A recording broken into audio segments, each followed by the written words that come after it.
জীবনে যদি প্রোডাক্টিভিটি বাড়াতে চাই, জীবনে বরকত যদি আনতে চাই, দুটি সুন্নাহ আমল করতে হবে। কয়টি সুন্নাহ? দুটি। নাম্বার এক, আমাদের জীবনে রাতে তাড়াতাড়ি শোয়ার অভ্যাস করতে হবে।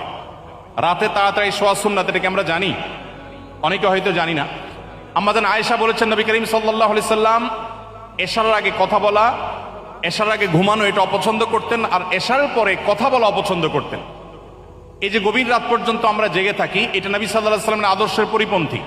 দুর্ভাগ্যজনক বাস্তবতা, পৃথিবীর পূর্ব থেকে পশ্চিম প্রত্যেকটা দেশে, প্রতিটা দেশ যারা নিজেদেরকে উন্নতির একটা ভালো পর্যায়ে নিয়ে গেছে, প্রত্যেকটা দেশে মানুষ সন্ধ্যার পরপর শুয়ে পড়ে, আমরা সবাই কম বেশি জেনে থাকবো, এবং সকালে ভোরে উঠে তারা কাজ শুরু করে। কিন্তু অবাক করা একটা ব্যাপার হলো, শুধু বাংলাদেশ নয়, প্রায় সব মুসলিম প্রধান দেশগুলোতে আমরা জানি যে গভীর রাত পর্যন্ত আমরা জেগে থাকি এবং সকালে ঘুমিয়ে থাকি। এই কালচার আমাদের সমাজে আছে না নাই? আছে। অথচ এটা হলো মানুষের জীবনে বরকত নষ্ট করার, প্রোডাক্টিভিটি নষ্ট করার সবচেয়ে বড় কারণগুলোর মধ্যে একটা।